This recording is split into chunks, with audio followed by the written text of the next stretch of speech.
আল্লাহ রাব্বুল আলামিন হযরত ইব্রাহিম খলিলুল্লাহ আলাইহিস সালামকে খুল্লাত দান করেছেন, বন্ধুত্ব দান করেছেন। মুসা কালিমুল্লাহ আলাইহিস সালামকে তুর পর্বতে নিয়ে গিয়ে কথা বলেছিলেন। জোরে বলেন সুবহানাল্লাহ। ঈসা আলাইহিস সালামকে আল্লাহ রাব্বুল আলামিন আল্লাহর ইশক আর মারিফত দান করেছেন। এইভাবে করে আমার আল্লাহ রাব্বুল আলামিন হযরত ইদ্রিস আলাইহিস সালামকে জান্নাতের মধ্যে জায়গা দিলেন। কিন্তু আমার আল্লাহ বলেন, নবীগণ আপনার মর্যাদা হবে সম্পূর্ণ ভিন্ন, সম্পূর্ণ আলাদা। সমস্ত নবীগণকে এক একজনকে আমি এক একটা মর্যাদা দিয়েছি। ইয়া রাসূলুল্লাহ, আমি আপনাকে সব মর্যাদা একসাথে দিতে চাই। সেই জন্য আমার আল্লাহ রাব্বুল আলামিন কোরআনুল কারীমে ইরশাদ করতে লাগলেন সূরাতুল বাকারা 253 নম্বর আয়াত, তিলকার রুসুল ফাদ্দালনা বা'দাহুম আলা বা'দিন মিনহুম মান কাল্লামাল্লাহু ওয়া রাফা'a বা'দাহুম দারাজাত। আমার আল্লাহ রাব্বুল আলামিন বলেন, নবীগণের মধ্যে এক একজনকে এক একজনের উপরে মর্যাদা দেওয়া হয়েছে। ইয়া রাসূলুল্লাহ, আপনি এমন এক নবী যার সাথে আমি নামাজের ভিতরে কথা বলি, যার সাথে আমি সিজদার ভিতরে কথা বলি, যার সাথে আমি স্বপ্নের মাধ্যমে কথা বলি, যার সাথে ওহীর মাধ্যমে কথা বলি। ইয়া রাসূলুল্লাহ, এগুলো অনেক নবীগণের সাথে আমি বলেছি। আপনার জন্য বিশেষ আরেকটা হলো, আমি সরাসরি আপনাকে পাশে বসিয়ে কথা বলতে চাই। ইয়া রাসূলুল্লাহ, ইদ্রিস আলাইহিস সালামকে আমি জান্নাতে রেখেছি, ঈসা আলাইহিস সালামকে আমি চতুর্থ আসমানে রেখেছি, মুসা কালিমুল্লাহকে তুর পর্বতে নিয়ে কি কথা বলেছি। ইয়া রাসূলুল্লাহ, এই মেরাজের মাধ্যমে আমি আপনাকে প্রথম আসমান ভ্রমণ করাবো, দ্বিতীয় আসমান ভ্রমণ করাবো, তৃতীয় আসমান ভ্রমণ করাবো।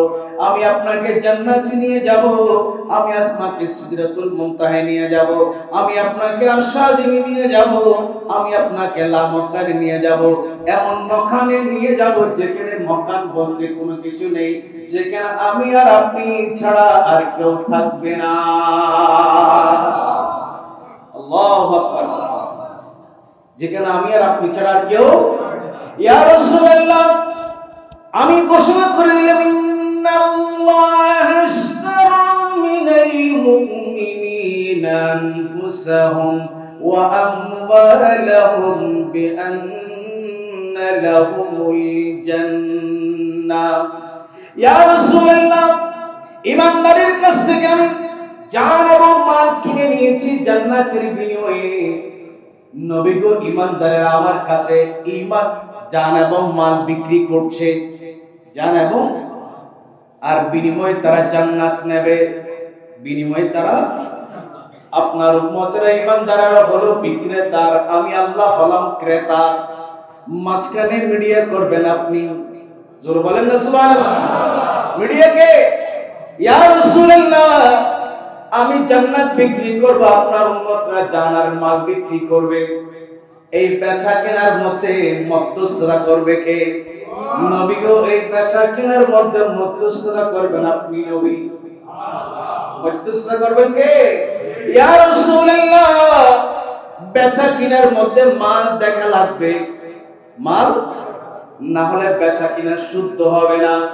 নবী গো, আপনার উম্মতের কাছ থেকে আমি জান্নাত কিনে দিবেন, আপনার উম্মতকে আপনি আমার কাছ থেকে জান্নাত কিনে দেবেন। ইয়া রাসূলুল্লাহ, যেহেতু আপনার উম্মতের কাছে আমার কাছ থেকে আপনি জান্নাত কিনে নিয়ে দিবেন, নবী গো, সেজন্য জান্নাতটা আপনাকে একবার সচক্ষে দেখতে হবে। ইয়া রাসূলুল্লাহ, উম্মতের কাছে আপনি জাহান্নামের বয়ান দেবেন, আপনার উম্মত কোন কোন অপরাধের কারণে কি কি শাস্তি হচ্ছে, কোন ধরনের শাস্তি হচ্ছে। ইয়া রাসূলুল্লাহ, সে বয়ান যখন আপনি দেবেন, আপনি যখন দেখে দেখে বয়ান দেবেন, তখন আপনার বয়ানটা হবে জীবন্ত, আপনার বর্ণনাটা হবে জীবন্ত।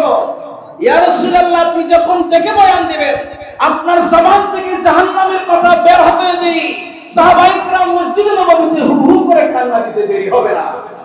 আল্লাহু আকবার। ইয়া রাসূলুল্লাহ, আপনি যখন জান্নাতের বয়ান দেবেন, তখন আপনি জান্নাতের বয়ান দিতে দেরি, সাহাবায়ে কেরাম জান্নাত পাওয়ার জন্য প্রতিযোগিতা করতে দেরি করবে না। ইয়া রাসূলুল্লাহ, আপনার আগে হযরত মূসা কালিমুল্লাহ, ইব্রাহিম খলিলুল্লাহ, ঈসা রূহুল্লাহ, দাওয়াত খলিফাতুল্লাহ সবাই জান্নাতের বয়ান দিয়েছেন, জাহান্নামের বয়ান দিয়েছেন। কাউকে আমি শাসককে টাকার সুযোগ দেই নেই। ইয়া রাসূলুল্লাহ, আপনি তো সবার ঊর্ধ্বে, আপনার হিসাব নিকাশ তো আলাদা। ইয়া রাসূলুল্লাহ, অন্যরা না দেখে বয়ান দিয়েছে, আপনি দেখে দেখে বয়ান দেবেন। जिसका कोई पानी नहीं वो नबी हमारा है, मुस्तफा की अज़मत का हद ही ना किनारा है, मुस्तफा की अज़मत हद ही ना किनारा है। তাহলে কেন আমার নবীকে মেরাজ করালেন? অনেকগুলো কারণের মধ্যে থেকে দুইটা কারণ বলার সুযোগ হয়েছে। কথা কি বুঝে এসেছে? আমার নবী এমন নবী যার কোনো তুলনাই হয় না, যার তুলনা তিনি নিজেই, সুবহানাল্লাহ। তার ধারে কাছে কোন নবী আসতে, আরে বান্দা তো দূরের কথা, ওলি তো দূরের কথা, সাহাবী তো দূরের কথা, মুফতি সাহেব তো দূরের কথা, মুহাদ্দিস তো দূরের কথা, অন্যান্য কোন নবী আমার নবীর ধারে কাছে আসতে পারে? আল্লাহু আকবার। বন্ধুগণ, আমার নবীকে কিভাবে নিয়ে যাচ্ছেন? আল্লাহু আকবার বলেন। আমার নবীকে আশরাফিনের কিভাবে দুলহা বানালেন সে বয়ান যদি আপনারা শুনেন, তখন আমার নবীর শান ও মান কোথায়, আমার নবীকে আমার আল্লাহ কত বেশি শান দিয়েছেন, কত বেশি মান দিয়েছেন, সেটা আপনারা বুঝতে পারবেন। প্রথমে আমার নবীর জন্য সংবর্ধনার ব্যবস্থা করেছেন। জিবরাইল আমিন আসলেন। জিবরাইল আমিন এসে সরাসরি আমার নবীর হুজরা মুবারকে প্রবেশ করেন না, অপেক্ষা করছেন নবী কখন উঠবেন ঘুম থেকে, কখন ঘুম ভাঙবে, কখন আমার নবীর দরবারের রিসালাত থেকে অনুমতি আসবে, সে অপেক্ষায় আছেন। দেখেন নবী ঘুমের মধ্যে আমার জিবরাইল আলাইহিস সালাম আমার নবীর কদমে চুমা খেতে লাগলেন। আমার নবীকে আওয়াজ করে ডাকছেন না, যেহেতু নবী ঘুম, নবীর সামনে বেয়াদবি হবে, সেজন্য জিবরাইল আমিন আমার নবীজির কদমে হালকা হালকা করে চুমু খাচ্ছেন। আল্লাহু আকবার। জিবরাইল আমিন আসলেন, সাথে ৭০,০০০ ফেরেশতা নিয়ে আসলেন। কয় হাজার? গার্ড অফ অনার, সেলুট দেওয়ার জন্য আমার নবীর সামনে পেছনে গার্ড থাকবে। কয় হাজার? ৭০,০০০ ফেরেশতা। জিবরাইল আসলেন, ইসরাফিল আসলেন, মিকাইল আসলেন। জিবরাইল আলাইহিস সালাম বোরাক, যে বাহনের উপর আমার নবী সওয়ার হয়েছেন, সেই বোরাকের লাগাম তিনি টেনে ধরলেন। সুবহানাল্লাহ। আর ইসরাফিল আলাইহিস সালাম পেছনে আছেন, পাহারা দিচ্ছেন আমার নবীকে। আর জিবরাইল আলাইহিস সালাম রিকাব, মিকাইল আলাইহিস সালাম রিকাব ধরলেন আমার নবীর আরেক পাশে, তিনি পাহারাদার হিসেবে দায়িত্ব পালন করছেন।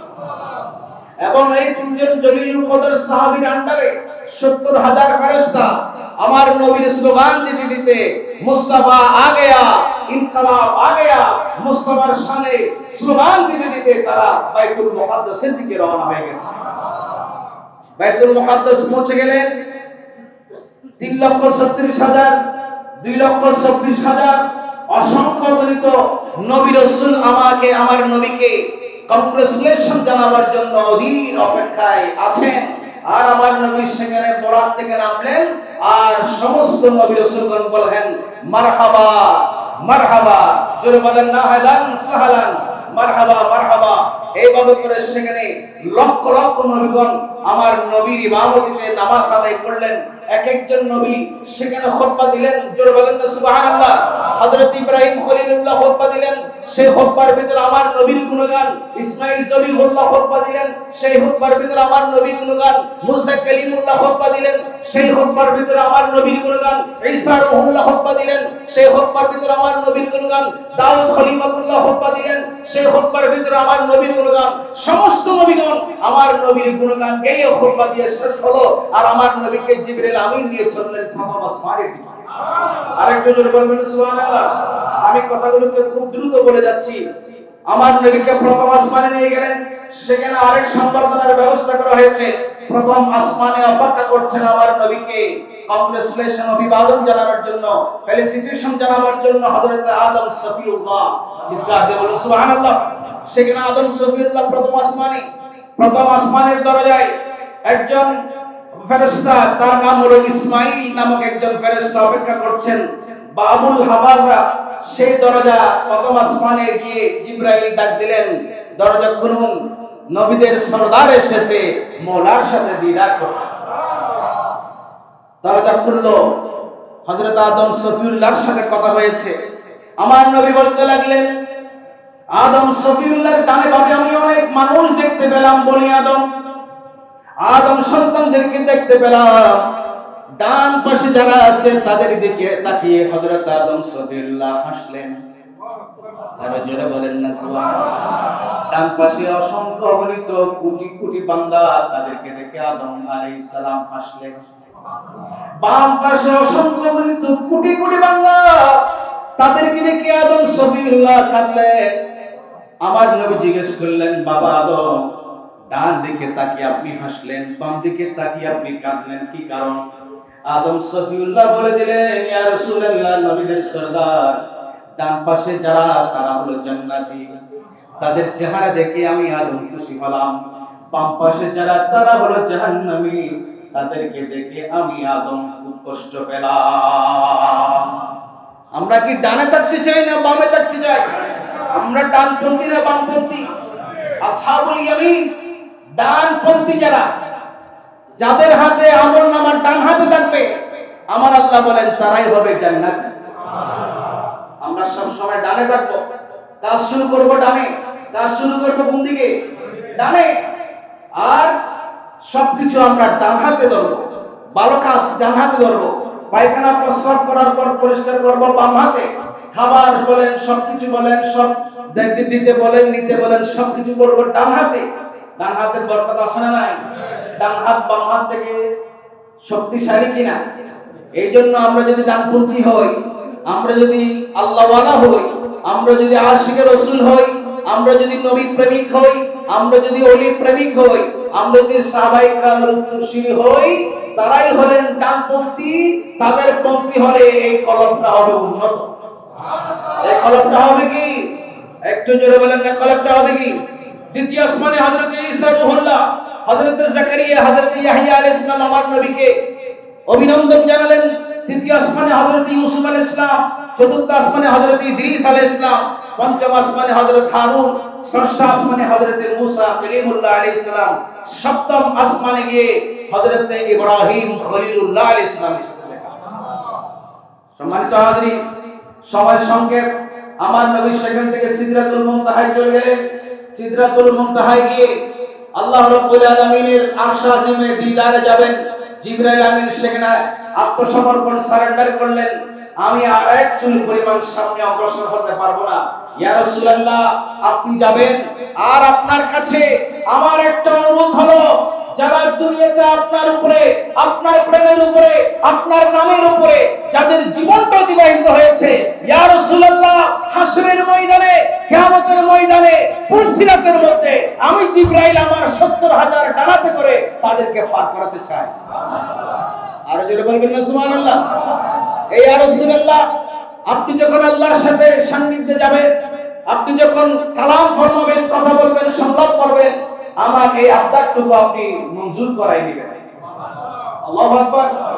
আপনাদের মতো আশিকদের, প্রেমিকদেরকে জিবরাইল আমিন আলাইহিস সালাম নিজের ডানাতে করে পুলসিরাত পার করার জন্য আল্লাহর কাছে দোয়া করেন।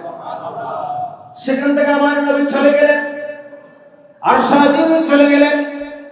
আমার আল্লাহ রাব্বুল আলামিন সেখানে গিয়ে আমার নবীকে অভিনন্দন জানাচ্ছেন, বারবার বলছেন উদুনু মিন্নি। কি বলছেন? উদুনু মিন্নি ইয়া রাসূলুল্লাহ, আরো কাছে আসেন, আরো কাছে আসেন। ইয়া রাসূলুল্লাহ হলো না, আরো কাছে আসেন। তীর এবং ধনুক যতটা দূরত্ব আমার নবী আর আল্লাহর মধ্যে, তার চেয়ে দূরত্ব কম ছিল। আমার নবীকে এইভাবে করে ৭০ বার আমার আল্লাহ ডেকে ডেকে কাছে আনলেন। কয়বার? উদুনু মিন্নি, এইভাবে করে ৭০ বার ডাকলেন, আমার নবীকে কাছে আনলেন। আনার পরে প্রেমের আলাপ শুরু হয়ে গেল, সংলাপ শুরু হয়ে গেল। মুহাদ্দিসিন ইকরাম, সুফিয়া ইকরাম বলে আমার নবী সেখানে আমার আল্লাহর সাথে 90,000 কথা বলেছে। কয় হাজার? 20,000 কথা কোরআন হাদিসের মাধ্যমে উম্মতের কাছে আমার নবী প্রকাশ করেছেন। 30,000 কথা প্রকাশ করেন নাই।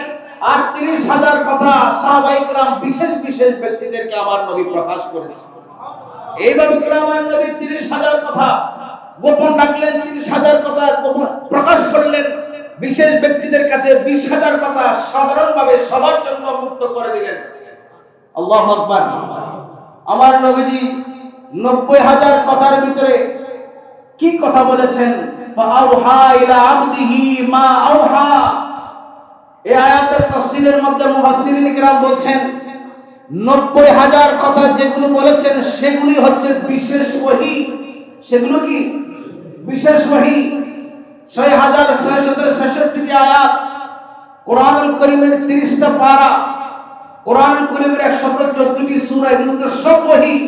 কিন্তু আরশ আজিমে মেরাজ রাতে আমার আল্লাহ আমার নবীকে স্পেশাল কিছু ওহী দিয়েছিলেন, স্পেশাল কিছু কথা বলেছিলেন। সেই কথাগুলো হলো ফাআউহা ইলা আবদিহি মা আওহা। সুবহানাল্লাহ বলবেন না? ফাআউহা ইলা আবদিহি মা আওহা। সেখান থেকে একটা কথা বলতে চাই। আমার নবী আমার আল্লাহকে জিজ্ঞেস করলেন 90,000 কথার ভিতরে, ইয়া আল্লাহ বার ইলাহি, আপনার কাছে জানতে ইচ্ছে করে আমার উম্মতদেরকে আপনি শেষ জামানায় কেন পাঠিয়েছেন? আরেকটা প্রশ্ন হলো, হে বার ইলাহি, আমার উম্মতদের জন্য হায়াতটা একেবারে সংক্ষিপ্ত করে দিলেন কেন? আমার আল্লাহ বললেন, হাবিব, আমি আপনাকে বড় ভালোবাসি। সুবহানাল্লাহ বলেন। ইয়া রাসূলুল্লাহ, আমি আপনাকে বড়ই ভালোবাসি, আপনার উম্মতদেরকে আমি বড় ভালোবাসি। আমি আপনার উম্মতকে শেষে পাঠাবার কারণ হলো আপনার উম্মতদেরকে যেন কবরে কম সময় থাকতে হয়।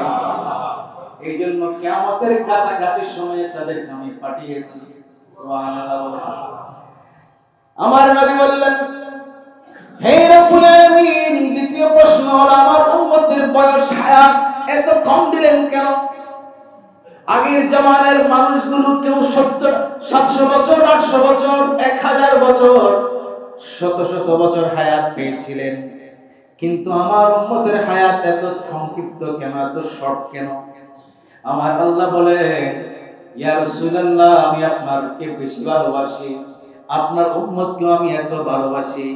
কম হায়াত দেওয়ার কারণ হলো আপনার উম্মতের গুনার বোঝা যেন হালকা হয়।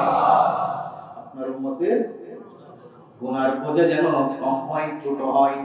বেশি হায়াত পেলে বেশি গুনাহ হবে, বেশি পাপ হবে, বোঝা ভারী হয়ে যাবে। কিয়ামতের ময়দানে আপনার উম্মত এই ভারী বোঝা বহন করতে পারবে না। সেজন্য আমি দয়া করে আপনার উম্মতের হায়াতটা কম দিলাম। আমরা অনেকেই কম হায়াত নিয়ে দুনিয়া থেকে চলে গেলে মন খারাপ করি, আফসোস করি, আমার ভাইটা এত কম হায়াত নিয়ে দুনিয়া থেকে এসেছিল।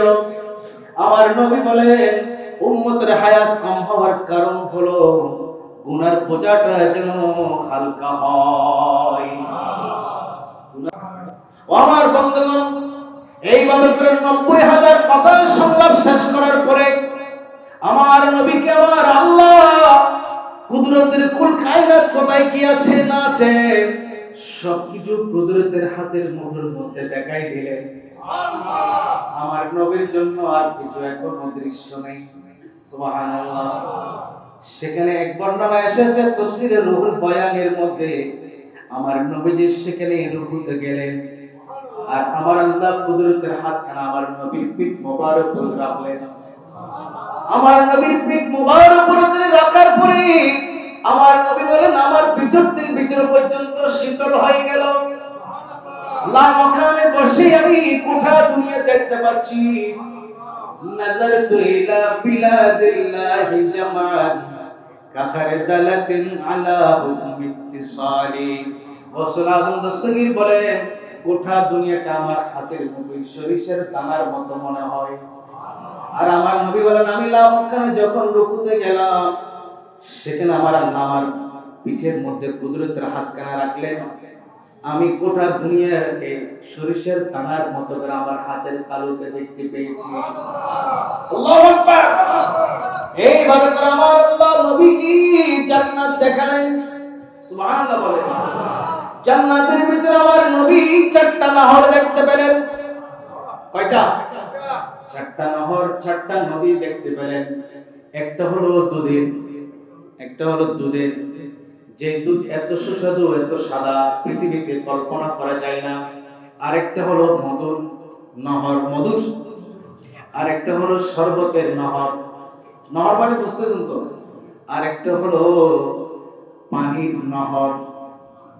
আমার নবী দুনিয়াতে এসে বয়ান দিতে লাগলেন, হে আমার উম্মতরা শোনো, আমি তোমাদেরকে বললাম জান্নাতের ভিতরে আমি 4টা নহর দেখতে পেয়েছি। এই 4টা নহর বিসমিল্লাহির রহমানির রহিম। বিসমিল্লাহ শরীফের ভিতরে 4টা শব্দ আছে। কয়টা শব্দ? 4টা শব্দের শেষের অক্ষর থেকে এই 4টা নহর জারি হয়েছে। যে ব্যক্তি প্রত্যেক ভালো কাজ শুরু করার আগে বিসমিল্লাহ বলে শুরু করবে, বিসমিল্লাহির রহমানির রহিম বলে শুরু করবে, আমার নবী বলেন তাকে ওই 4টি জান্নাতের নহর থেকে আমার আল্লাহ পান করাবে। প্রত্যেক ভালো কাজ শুরু করার আগে, চুরি করার আগে, ডাকাতি করার আগে, শরাব খাওয়ার আগে, মদ খাওয়ার আগে, ইয়াবা খাওয়ার আগে ঈমান চলে যাবে, ঈমান চলে যাবে। এরপর আমার নবী বলতে লাগলেন, আমি জান্নাতের ভিতরে দেখতে পেলাম জান্নাতের দরজায় অনেক লেখা। সেখানে জান্নাতের চৌকাঠে চৌকাঠে পাতায় পাতায় আমি দেখতে পেলাম লা ইলাহা ইল্লাল্লাহ মুহাম্মাদুর রাসূলুল্লাহ। আল্লাহর নামের সাথে আমার নামটা আমি দেখতে পেয়েছি।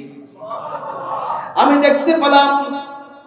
ও আমার বন্ধুগণ, হাদিসে পাকে জামে ও সিহাসিতের কিতাব, সেই হাদিসের মধ্যে আমার নবীর হাদিস বর্ণনা হয়েছে কিতাবুস সাদাকাত বাবুল ফরদে। সেই কিতাবের মধ্যে আমার নবীর একটা হাদিস বর্ণিত বলছেন, জান্নাতের দরজার মধ্যে আমি একটা লেখা দেখতে পেয়েছিলাম। সেই লেখাটা হচ্ছে রাআইতু উসরিয়া বি আলা বাবিল জান্নাহ। আমার নবী বলছেন, যখন আমাকে জান্নাতের কাছে নিয়ে যাওয়া হলো, জান্নাতের দরজায় আমি দেখতে পেয়েছিলাম, লেখা দেখতে পেয়েছিলাম as-সাদাকাতু বিআশরি আমসালিহা। কেউ যদি কাউকে কোনো মিসকিনকে ফকিরকে সদকা দেয় তাহলে 10 গুণ সওয়াব, 10টা সওয়াব। আর আমার নবী বলছেন ওয়াল করদু বিসামানিয়াতি আশরিন। কেউ যদি কোনো মানুষকে ঋণগ্রস্ত, অসহায়, দরিদ্র কোন মানুষকে কর্জে হাসানা দেয়, ঋণ দেয়, ধার দেয়, কর্জ দেয়, কি দেয়, যেটাকে বলে কর্জে হাসানা, বিনিময়ে কোনো সুদ নেবে না, বেশি মাল নেবে না, টাকা বেশি নেবে না, ইহসান করে কর্জে হাসানা দিবে। আমার নবী বলছেন তার বিনিময় হলো 18 গুণ। কয় গুণ? সদকা দিলে কয় গুণ? 10 গুণ। ঋণ দিলে কয় গুণ? কেউ যদি কর্জে হাসানা দেয় সওয়াব হবে 18 গুণ। আমার নবী অবাক হয়ে জিজ্ঞেস করলেন, জিবরাইল কেন? ফাকুলতু ইয়া জিবরাইল মা বালুল করদি। ঋণ দিলে 18 গুণ সওয়াব কেন? সদকার চেয়ে তার 8 গুণ বেশি সওয়াব কেন হচ্ছে? আমার নবী বলতে লাগলেন, আল করদু আফদালু মিনাস সাদাকাতি। ঋণ দেওয়া সদকার চেয়ে উত্তম। যে ভিক্ষা করছে, নবী বলতেছেন যে ভিক্ষা করে তার কাছে কিছু না কিছু টাকা আছে, কিছু না কিছু সম্বল আছে, টাকার পরও সে ভিক্ষা করে, টাকার পরও কি করে। আর যে মানুষটা ঋণ চায়, কর্জ চায়, সে একেবারে অসহায় হয়ে না বলতে কাউকে বলতে পারে না, সইতে পারে না, প্রকাশ করতে পারে না, এরকম মানুষ আসলে না। এদেরকে দেখে দেখে কর্জে হাসানা দিতে হবে। আমার নবী বলছেন কর্জে হাসানা দিলে 17 গুণ নয় 18 গুণ সওয়াব। কর্জে হাসানা দিলে সদকার চাইতে আরো 8 গুণ সওয়াব বেশি। কয় গুণ? 8 গুণ সওয়াব।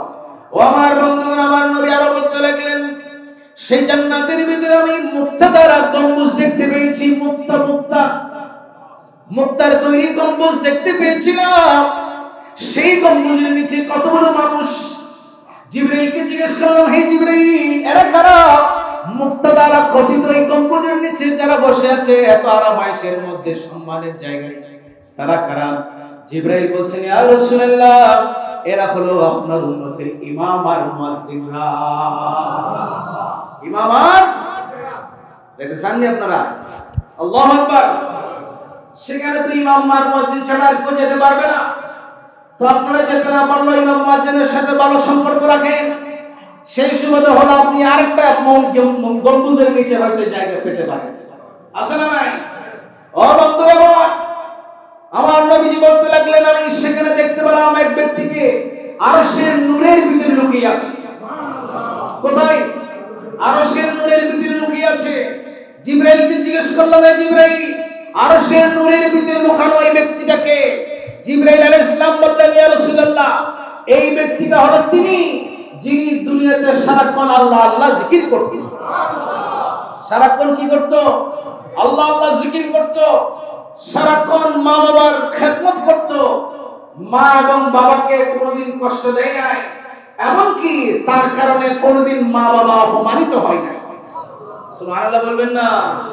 সারাক্ষণ আল্লাহর ইবাদত করে, মা বাবার খেদমত করে, সেই সন্তানের কারণে মা বাবার কোনো বেইজ্জতি হয় নাই, অপমান হয় নাই। এবং রুজুলুন কলবুহু মুআল্লাকুন, যেই ব্যক্তির অন্তরটা সব সময় মসজিদমুখী হয়ে থাকে। জুমার নামাজ পড়ে এসেছি, কখন আসরের আযান হবে, আসরের নামাজ পড়ে এসেছি, কখন মাগরিবের আযান হবে, সব সময় মসজিদমুখী। সব সময় অন্তরে মসজিদের জল্পনা কল্পনা, মসজিদের উন্নয়ন কাজ কখন হচ্ছে, মসজিদের মাহফিল কখন হচ্ছে, আযান কখন হচ্ছে, মসজিদের কি সমস্যা হচ্ছে, ফ্যান কোনটা বন্ধ, লাইট কোনটা জ্বলে না, মাইক কোনটা চলে না, ইত্যাদি ইত্যাদি ইত্যাদি। মসজিদের সব সময় মসজিদ নিয়ে চিন্তা করে। আমার নবী বলতে লাগলেন সেই ব্যক্তি কাল কিয়ামতের ময়দানে আমি দেখতে পেয়েছি আল্লাহর আরশের ছায়ার ভিতরে, আরশের আলোর ভিতরে লুকিয়ে আছে। সব সময় কার জিকির? সেই জন্য আয়াতে কারিমা তেলাওয়াত করেছি, সুবহানাল্লাযী আসরা বিআবদিহি লাইলাম মিনাল মাসজিদিল হারাম। আমার আল্লাহ বলতে লাগলেন সুবহান, এই অসম্ভব কাজটা যিনি করেছেন তিনি সব কিছু থেকে পবিত্র।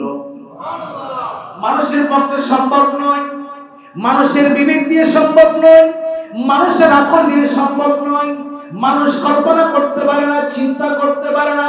এইরকম ঘটনার যিনি জন্ম দেন তিনি হলেন সুবহানাল্লাহ, যিনি সমস্ত প্রকারের অক্ষমতা থেকে পবিত্র, সীমাবদ্ধতা থেকে পবিত্র, যিনি সমস্ত প্রকারের সমালোচনা থেকে পবিত্র। সুবহান দিয়ে শুরু করেছেন। আমার আল্লাহ আগেই বলে দিয়েছেন তোমরা এই মেরাজের কথা শুনে আশ্চর্য হইও না। আল্লাহ রাব্বুল আলামিন সমস্ত প্রকারের অপারগতা থেকে পবিত্র। তোমাদের কল্পনাতে, ধারণাতে, বিবেকে, আকলে যেটা আসবে না সেটা আমার আল্লাহ করতে পারে। তো তোমাদের কল্পনা এখানে সীমাবদ্ধ হয়ে যাবে, তোমাদের জ্ঞান সেখানে স্তব্ধ হয়ে যাবে, সেখান থেকে আমার আল্লাহর কুদরতের জ্ঞান শুরু হয়ে যাবে। অতএব এই মেরাজের কথা শুনে আশ্চর্য হইও না, আমার আল্লাহ এই ধরনের কথাগুলো থেকে পবিত্র। সুবহান দিয়ে শুরু করেছেন।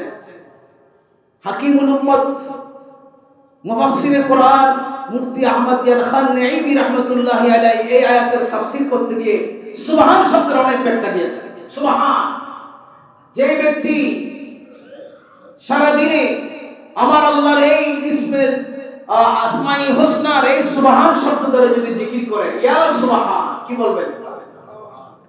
মুফতি আহমদ ইয়ার খান নাঈবি রাহমাতুল্লাহি আলাইহি বলেন, ইয়া সুবহান জিকির করতে করতে ওই বান্দার জীবনের সমস্ত গুনাহ আল্লাহ মাফ করে দেন। রাসূল করিম সাল্লাল্লাহু আলাইহি ওয়াসাল্লাম বুখারী শরীফে হাদিস বয়ান করেছেন, সুবহানাল্লাহি ওয়া বিহামদি, সুবহানাল্লাহি, যে ব্যক্তি দৈনিক 100 বার সুবহানাল্লাহি ওয়া বিহামদি পড়বে, নবী বলতে লাগলেন তার গুনাহ যদি সমুদ্রের পানির ফনা ফনা, সমুদ্রের পানি কর্ণফুলীর পানিতে ফনা উঠে কি হয়? জ্বর আসলে ফনা হয় না? ফেনা ফেনারি ফেনা, ওই ফনার মতো গুনাহ হলেও নবী বুঝিয়েছেন যদিও বা অসংখ্য জনিত গুনাহ হোক, তারপরেও যদি দৈনিক 100 বার সুবহানাল্লাহি ওয়া বিহামদি পড়ে, আমার আল্লাহ তার জীবনের এই পাপ রাশিকে মাফ করে দেন। আমার বন্ধুগণ, আজকের সামনের দিকে যাওয়ার সুযোগ নেই, সময় শেষ। ইনশাআল্লাহ আগামী জুমাতে আজকে জান্নাতে কি দেখলেন সেগুলোর সামান্য বয়ান দিয়েছি। আগামী জুমাতে ইনশাআল্লাহ নামাজ পড়লে, ইমামতি করলে, আজান দিলে, দান খয়রাত করলে কোন কোন মর্যাদা আমার আল্লাহ বান্দার জন্য রেখেছেন, আর নামাজ ছেড়ে দিলে কি শাস্তি রেখেছেন, জিনা করলে কি শাস্তি রেখেছেন, মিথ্যা কথা বললে কি শাস্তি রেখেছেন, সুদ খেলে কি শাস্তি রেখেছেন, এই সব বিষয়ে ইনশাআল্লাহ আগামী জুমাতে বয়ান হবে। রাজি আছেন না নাই? জান্নাতের বয়ান দিলে বেশি ভালো লাগে, জাহান্নামের বয়ান দিলে আর ভালো লাগে না। জাহান্নামের বয়ান দিলে তখন কি লাগে? তিতা লাগে, কেমন কেমন জানি লাগে। যে আমরা যতক্ষণ পর্যন্ত কবরের নিচের কথা বলবো ততক্ষণ ভালো, কবরের উপরে কথা বললে, দুনিয়ার হক হালালের কথা বললে তখন আর ভালো লাগে